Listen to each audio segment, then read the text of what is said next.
My name is Sofia. I'm 25. And the night everything shattered started with a single text on my phone. It was 2:17 a.m. Rain hammered the windows of my Astoria studio like it wanted in. I'd just collapsed after a 14-hour delivery shift, legs burning, rain-soaked jacket still dripping on the floor. The notification lit up my face. "Hey, can we talk? It's important. Come to the restaurant after close. Doors unlocked. V." Victor, the owner of Flavor Haven, the man who'd been slipping me extra food, listening to my fears about Mateo, pulling me into that long hug on the rainiest night of the year. My heart jumped, not with fear, but with something warmer. Hope? Stupid, naive hope. I told myself it was just to return his hoodie, or maybe finally ask for that inside job again. I threw on dry clothes, grabbed my bike, and pedaled through the storm. Brooklyn felt alive, electric. Maybe this was the turning point. I slipped through the back door of Flavor Haven, lights low, kitchen quiet except for the hum of fridges. Victor was at the bar, pouring 2 glasses of red wine. He smiled, that easy, charming smile. "You came." His voice was soft, relieved. He handed me a glass. "Sit, please." We talked like before, about the city grinding me down, Mateo's upcoming exams, how I was one bad week from losing the apartment. He listened, nodding, eyes locked on mine. Then he said the words that made my chest tighten. "I've been thinking about you a lot, Sofia. More than I should. You're different, special." He reached for my hand. I didn't pull away. The hug came again, longer this time, his chin resting on my head. "Let me take care of some things for you," he murmured.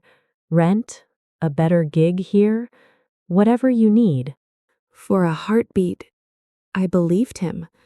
The loneliness cracked open. Warmth spread. It felt like rescue. But then his phone buzzed on the bar. Face up. I saw the notification before he could flip it. "Can't wait for tonight, babe. Your place after close?" Lila. Lila, his on-again, off-again girlfriend, the bartender who worked weekends, always laughing too loud at his jokes. My stomach dropped. Victor's face changed, panic flashing before the mask slipped back on. He grabbed the phone, silenced it. "Ignore that. Old friend." I stood up slowly. "Old friend who calls you babe at 2 a.m.? My voice was calm, too calm. Inside, everything twisted. He sighed, ran a hand through his hair. "Sofia, it's complicated. Lila and we're not serious. But you're real. I meant what I said." The lie hung there, thick. I saw it now. The pattern. The extras weren't kindness. They were bait. The late-night talks weren't connection. They were ego fuel. The hug? A test. And I'd passed. Shown up, vulnerable, ready to believe. He hadn't seen me. He'd used me. The shame burned hottest, not for falling, but for how perfectly he'd played it. I felt small, foolish, exposed. Tears stung, but I blinked them back. No, not here. I set the wine glass down, untouched. "You know what's funny?" My voice shook only a little. "I came here thinking maybe you cared. Turns out, you're just another guy who thinks desperate girls are easy to string along." His mouth opened. No words came.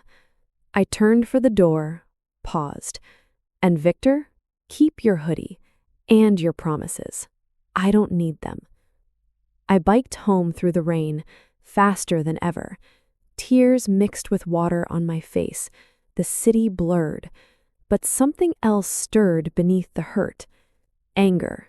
Clear, hot anger.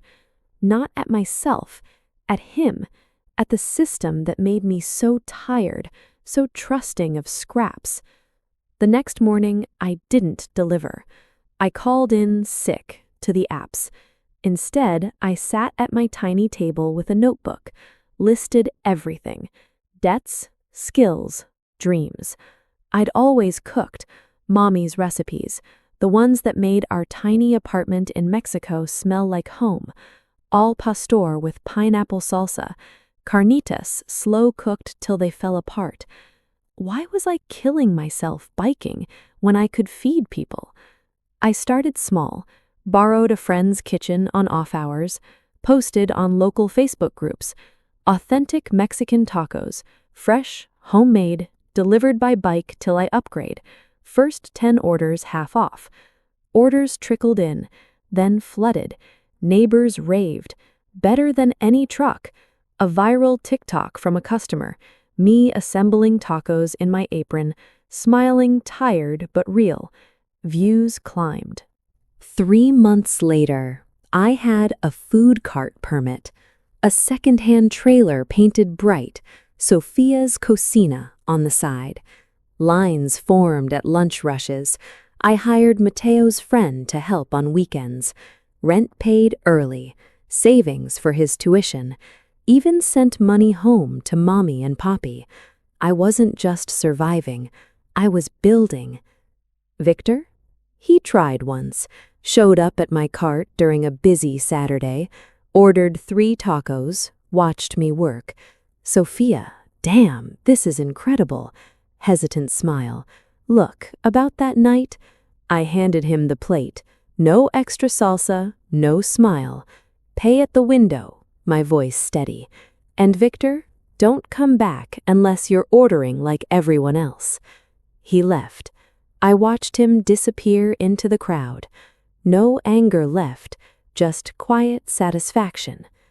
Now, when the city lights come on and rain starts again, I stand under my cart's awning, flipping tortillas, chatting with customers. The loneliness? It's still there sometimes, but it's smaller, because I learned the hardest lesson early. The people who promise to save you often just want you grateful enough to stay small. I saved myself, and in doing that, I became unstoppable. The hook wasn't the text. It was realizing too late that I'd been the one holding the door open for the wrong person all along. But I closed it and opened a new one. Hey, before you go, take a second. Breathe. Feel that? That's you still here, still fighting, still feeling. Stories like Sofia's remind us the deepest scars often become the strongest roots. If this one hit home, share it with someone who needs to hear they're not alone. And drop a comment. Have you ever walked away from someone who made you feel small and found something bigger on the other side? I'll be reading every reply tonight. If you want to keep feeling these stories in your soul, subscribe and tap the bell. We've got more coming, real, raw, and full of hope. Thank you for letting me share this with you. You're part of why I keep telling them. Sleep well